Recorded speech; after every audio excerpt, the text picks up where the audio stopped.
This one is so incredibly simple, but it's got a good and fun twist to it. Somebody was emailing me, they were asking about mulberries because now is the mulberry time of year. They are everywhere. And you know, mulberry trees are very, very prolific. Sometimes a little too prolific, growing in places you don't want them to, but around here I've got lots and lots of sort of wild mulberries. I didn't plant them, but they've got lots of fruit. They're loaded with mulberries right now. So why not use them? Why not use them in a recipe from the 18th century? So I went and did some digging real quick. And mulberries show up in a lot of wine recipes. You can find any number of mulberry wine recipes, but they don't necessarily get used in cooking as much, at least mentioned in a recipe.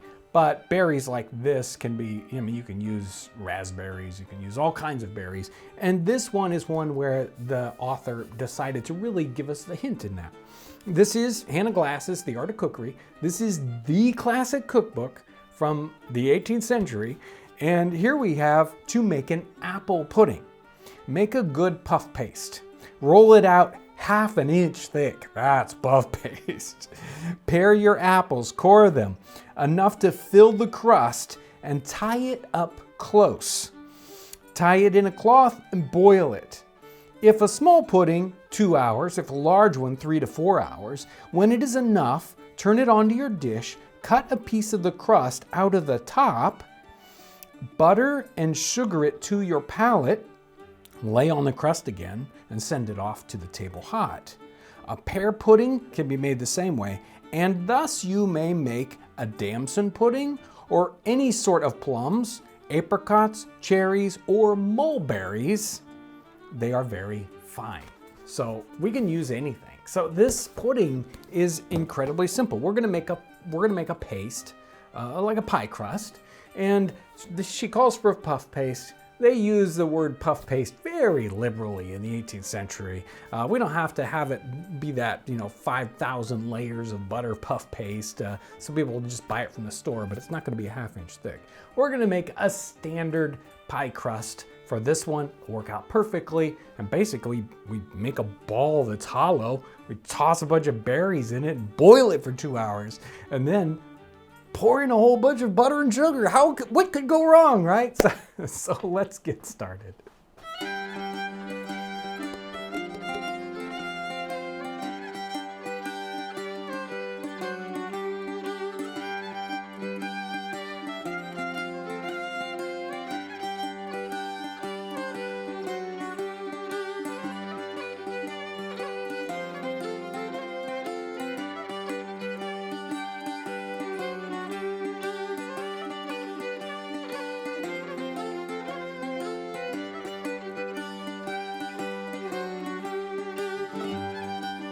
Our pie crust is looking really good. I can't wait to see what it's gonna turn out like, all boiled into our pudding. That's gonna be a lot of fun. This episode is brought to you by Townsends Plus. It's our new streaming platform where we get to do things there where we can't do it on YouTube. So a lot of fun content over there. We have subscribers from YouTube that have gone over and are really enjoying that. So I would love it for you to click the link down in the description and check it out. Now, this pie crust is very, very simple. It's plain old pie crust. We use some flour and butter in a 1-to-3 ratio, so 3 times the weight of flour as butter. In this, we mix it up very carefully so that you don't want the butter to melt. And when we get that mixed up, kind of cut in, I just rub it in. We add a little bit of cold water to bring it all together. And this is our pie crust. Just, basically their puff paste was, let's say, a pie crust with a lot of butter. Well, same thing we've got here. I'm just gonna kind of turn this into a bowl, and I've got our cloth here that we're gonna boil it in. So I'm gonna just set it down in here while I make this so that it doesn't fall apart.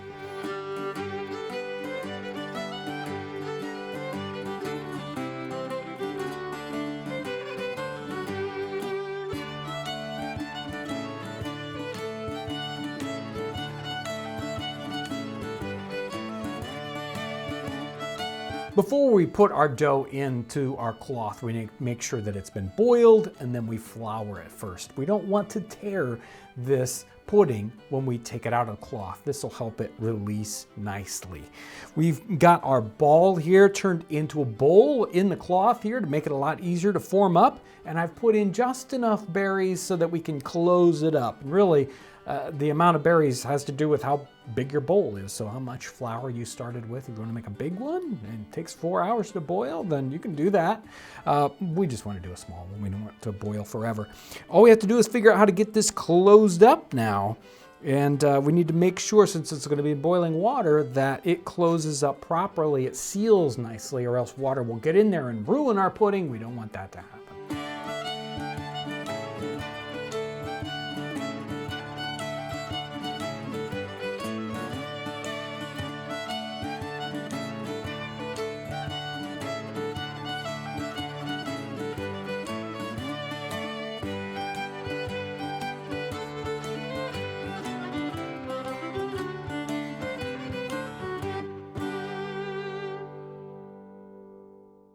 We've got this tied up in our cloth and it is ready to cook.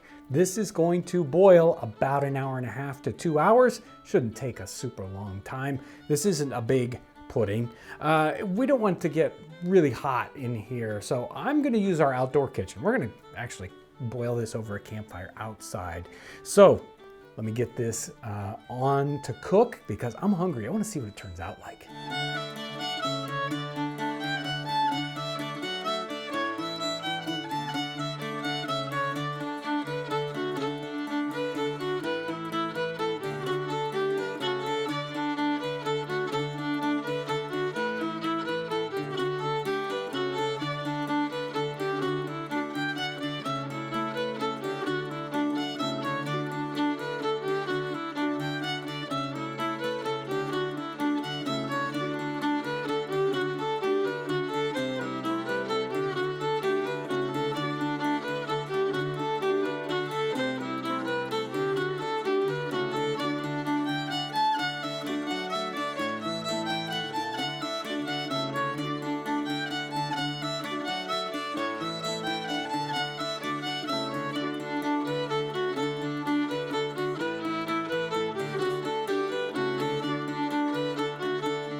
The pudding is now out of the boiling water. I dipped it in cool water, so that's kind of one of the tricks. It hardens that outer shell up a little bit so that when you take the cloth off, it doesn't pull it apart. This one came out perfectly, so I really floured this one well. So it came out looking really good, solid, no tears or anything. Cut that top off, put the butter in, put the sugar in. Let's take this top off and take a look at how that turned out. You can just see the berries are perfectly cooked in there. Okay, like already the saliva is running. This looks really, really good. The butter melted in here. You could probably stir it a little bit if you wanted that to sink down around in there. Obviously the berries are not gonna set up in there. This is just a wonderful little like serving device. Now she says, serve it up to the table hot. You know, put the lid on, serve it up to the table hot. So it's supposed to come up to the table like this. And then how do you serve it to the individuals? Really, really good question. I don't know. I'm guessing that, you know, when it's time to serve it, they just sort of cut it up in slices and expect to dish out a portion of the, portion of the shell and a portion of the berries. So let's just cut into this real quick. And there it is, a cut open. The outer crust is really sticking together, and we can get a bite here of just some berries, a little bit of the crust. Very, very good. This reminds me of like a raspberry cobbler.